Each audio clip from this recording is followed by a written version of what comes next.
Start off by giving all praise to Yahweh, by Hashem, Yahweh Shah, by Hashem, Rabbakakwadash.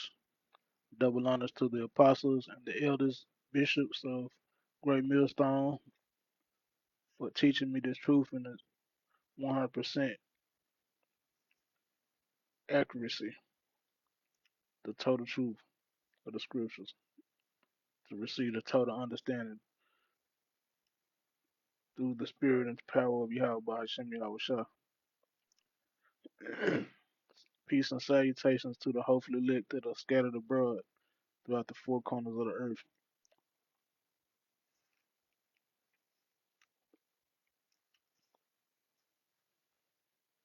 It's the brother Arkham One coming to you today with another lesson.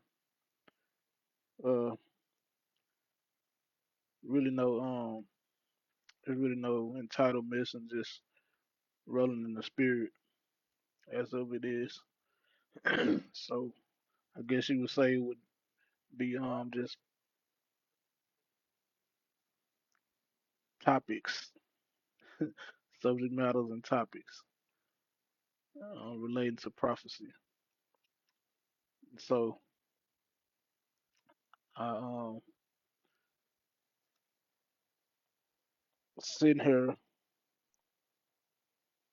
and I'm actually out of state right now on some business, taking care of or whatever. And really, I'm thinking about I actually got one phone with me, and then just not having another phone to be able to gather scriptures or whatever. But actually, I was able to go ahead and of course use the Bible that was readily available for me. The Water Yahweh by Hashem Shah, because I actually didn't bring mine on this trip. So go right into it. Is I opened up the book and it took me right to the book of Isaiah,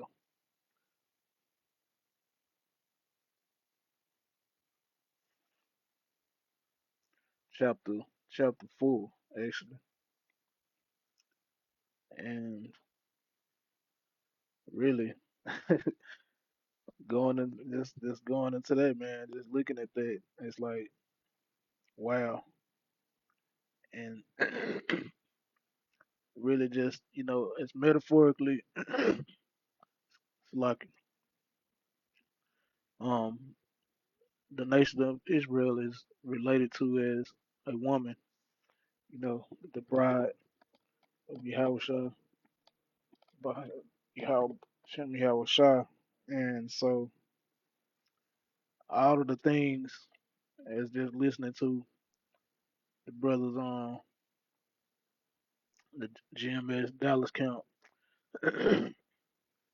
Elder Yashawamba and other elders, and also some of the elders from the GMS Mississippi camp uh were together, and this the subject matter of talking about just the adultery that our nation committed against the Lord, you know, just decades of adultery, man, deceit and disloyalty, you know, and just as I was saying, the whole relativity factor as, we're being compared to a comely and delicate woman, but totally going off, you know, totally being the opposite of, you know. And so I'll go ahead and let me see.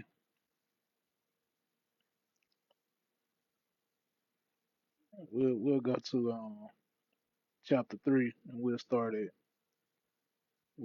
the 16th verse, and it reads, "The Lord said, because thy daughters of Zion are haughty and walk with outstretched necks, glancing wantonly with their eyes, mincing along as as they go, tinkling with their feet, like it tinkling with their feet. Therefore the Lord will strike with a scab, a scab, the heads of the daughters of Zion, and lay Salaki, and the Lord will lay bare their secret parts." That's basically just, going into out of the out of the things of the other nations that were, you know, basically made for us, for them to learn from us. It's like we took all of the philosophies and the ways, and worshiping their gods and their idols and things like that, and apply them to our own ways of living, in which we it's like you downgrading yourself to be lesser than and of a servant, and then through all of that, being disobedient to Yahweh Bashem Yahushua, and going about it your own way. And so, having all of these things, like, something that I had learned, uh, speaking about the hairdos, you talk about the so-called dreadlocks with, as they're named. What I learned about them is coming from, I believe it was East India, but one of this is something of their culture and not of our own, which were named Shiva Jatas. You know, it's this as the most known of popularity by this particular hairdo or hairstyle, whatever you want to label it as, was pretty much the so-called Jamaicans. Uh, and it's one of them things, man, to where Jake, pretty much anything that's of popularity in the earth is pretty much labeled and put to the forefront by Jake, because as the scriptures say that, you know we are the salt of the earth. And if you understand that, as far as what salt does to when you put it in the food, just you take a piece of chicken or a steak or whatever, piece of lamb, whatever, how it be, and you put it in a skillet and you try to eat it just without any seasoning in it, being like salt and pepper, as the most basic seasoning. That salt is gonna, is gonna bring the flavor out of the nourishments and the nutrients that's already in the steak. And that's the way that, as far as Jake, that's what we are. We bring out the light in, you know, as seemingly was seemingly known as a dark world of wickedness. But we took on all these different, things of the heathens culture, and all these different things that go on that we do. The tattoos, all of these piercings, all over them to my excessive. You know what I mean? I really haven't went into that as deep as, you know, involving our culture as far as piercings. But I mean, I know that we're not supposed to, like doing the markings on our flesh and things like that, brands and tattoos and all that such a thing. You know. But just out of that, doing all of that with all this pride, just this very proud attitude, you know, being contrary of what the Lord made you to be, as far as how you're supposed to be, you know. And, it's a 1/3 in the elect, and it's a 2/3 of Israel that are going to be destroyed. And so it's basically they living out. It's like we're looking at in the time right now. They living out their life, you know. So we'll go to 18, chapter 3 and verse 18. And the day the Lord will take away the finery of the anklets, the headbands, and the crescents, the pendants, the bracelets, and the scarves, the headdresses, the armlets, the sashes, the perfume boxes, and the amulets, the signet rings, the nose rings, festal robes, the mantles, the cloaks, and the handbags, the mirrors, the linen, the garments, the turbans, and the veils.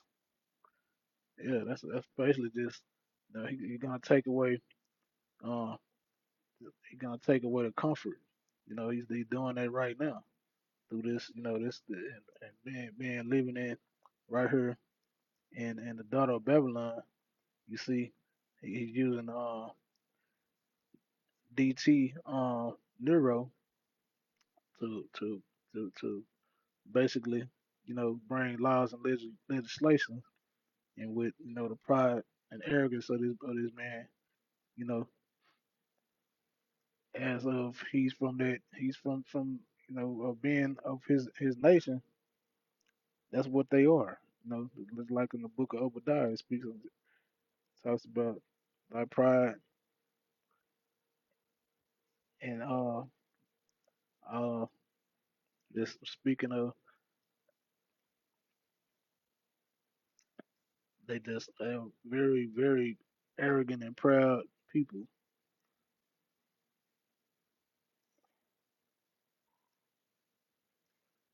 like very deceitful and proud. So just roughly paraphrasing on the scriptures. Um, yeah, it's just to be in the spirit, man, and to be seeing all these things play out is it's incredible.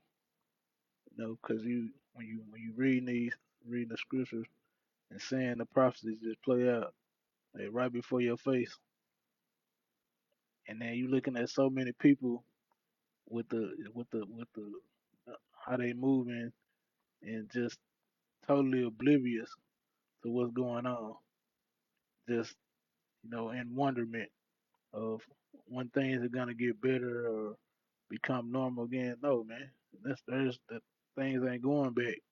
We going forward. We moving forward. It's that's I mean that's the vibration. It's forward movement. Things have just like the scripture talking about. There's a beginning and there's an end. You know, to most things. And so it's like as far as kingdoms, they have beginnings and they have ends, and we are at coming to the end of Esau's kingdom and the beginning of Jacob's kingdom, which will be led by Yahweh Shem Shah and King David and 144,000 elite, from 12,000 from each tribe, you know, and led by Yahweh, then King David, then their and the elect government and the innumerable multitude, you know. So it's just like we coming into them times, and it's really a great thing to be alive today, man, and to be able to witness to what's going on. But I mean, me just thinking about, as far as like what's going on with these women, it's more and more stories every day, man. Of you got women that are becoming humble, and they reaching out to say, well, they done been out there in the streets, they done been through numerous relationships or whatever, numerous experiences of this and that, and so you still got the women that got their pride about their neck, and they just feel like they invincible how they move, you know, and there's not gonna be any recompense, which is payback. What that means, um, they walking around, proud like Esau, man, not knowing, of the destruction that lies ahead, you know. So we're talking like the scripture talk about, the bondness, that primarily, that goes into, I guess you primarily the Judite woman, you know, with the whole her thing. Now they got, so-called remedies of hair weaves, but knowing that, I mean, basically you taking on spirits of others, even putting that shit in your hair, on the top of your damn head. And, you know, from what I've heard in, different conversations, speaks about, women, especially putting this stuff in your hair, all these different chemicals and things like that to match your hair, with that, or even getting your hair braided up and sewing this stuff until you sewing on other spirits, and ain't no telling what the hell, what I'm saying, that hair then been around. So diseases and all type of shit, you know, just going on with the women. But just even the mimicking of doing that is, of the curses. You know, a time when the Judite woman had long, beautiful hair, natural. I mean, it's coming back into the when in the rebirth, the renaissance of Israel, you know, after the fall of Esau's kingdom that we're currently in right now. That's gonna be, when they born back into the two, it's spoiled the 2/3, and even, 1/3 leg later, everybody gonna be back to, in the realm and the power, and then, in the spirit as we once were, but much better than ever, you know. So really, man, I just go read some more of this, man. Go to start at 24, chapter Isaiah chapter 3, verse 24. Instead of perfumes, there will be rottenness, and instead of a belt, a rope, and instead of a well set hair, baldness, and instead of a rich robe, a skirt of sackcloth, and branding instead of beauty. The men shall fall by the sword, your mighty your mighty men in battle, and her gates shall lament and mourn. Empty she shall sit on the ground, you know, and 7 women shall take hold of one man in that day, saying, we will eat our own bread and wear our own clothes. Only let us be called by your name. Take away our reproach.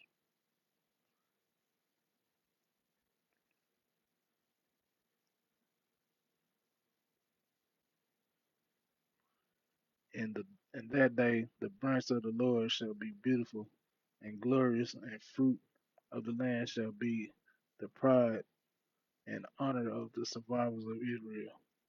Speaking about the elect,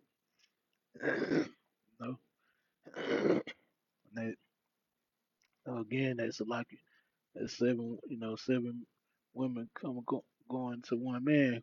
That's just the number seven is a number of completion of being a completed number of women, whether it be three or maybe or whether it be 30 women. You know, it's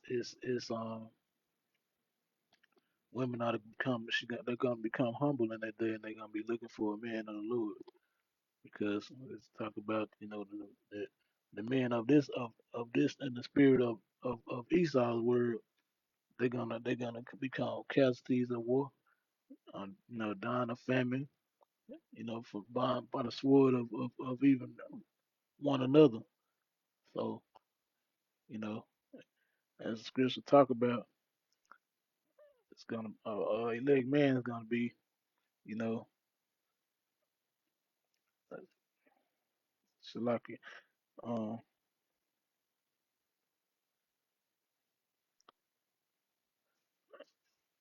we be basically worth more than gold and the golden wedge of Ophir, roughly paraphrased.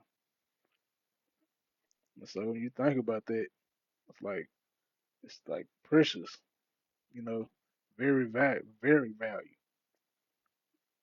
you know, because they're gonna be seeking that to be protected, you know, they're gonna be want to be out the way, not have to worry about, being ravished or and all of, and that and the perspective of that. So really, you see all this pride, man, in these women. So I'm speaking about, 2/3 women. You 1/3 elect women. This ain't for you. This is just speaking about the 2/3 women of our nation. And just and a lot of, as we know, just like how they do the count, as far as they may say it's 7 women to one man, or 5 women to one man, 10 women to one man, or whatever, and the different areas and nations on the earth. But I mean, when you think about all those numbers and being in comparison, you know that it's more women in the earth than it is men. And so when you think about how many women are gonna be numbered to the sword, and destroyed, man, it's a lot more women that are gonna perish than men on the earth. You know, of course it's gonna be men. Of course it's gonna be men that's gonna perish. We're speaking about the numbers of who's in the earth. So women, a lot of these women, they need to take this in consideration, and if you have the ability to seek out the Lord by way of hearing videos of the hopefully lead men, with like doctrine, speaking and singing the same song, you know, giving out instructions of how you should be, and you need to take heed to instruction, man, because it's getting bad out here now, but it's gonna be a lot worse coming along, moving, down the road. So just, coming to you today through the spirit and power of Yahweh Shem Yahushua, with a, pretty much, uh, not really, not really had I had a not really having a subject matter, just rolling through the spirit, you know, and I say to the women, just, and to the men, you know, that are able to receive and gather understanding, you know, of what's going on right here in the earth. I say to you, just continue to pray to for to be able to receive more of Yahweh Hashem Yahushua, to open up your spirit and mind, you know, to be able to receive this gospel. You know, it's I mean the whole thing is basically we seeking salvation, man. So that's make that your main priority. And with that, let's say all praise to Yahweh, Bahashem Yahweh Shah, Bahashem Arakakbaladash. That belongs to the apostles and elders, a great millstone, teaching me this truth, fullness and sincerity. Shalom, Abba, DTA, Shalom, Shalom.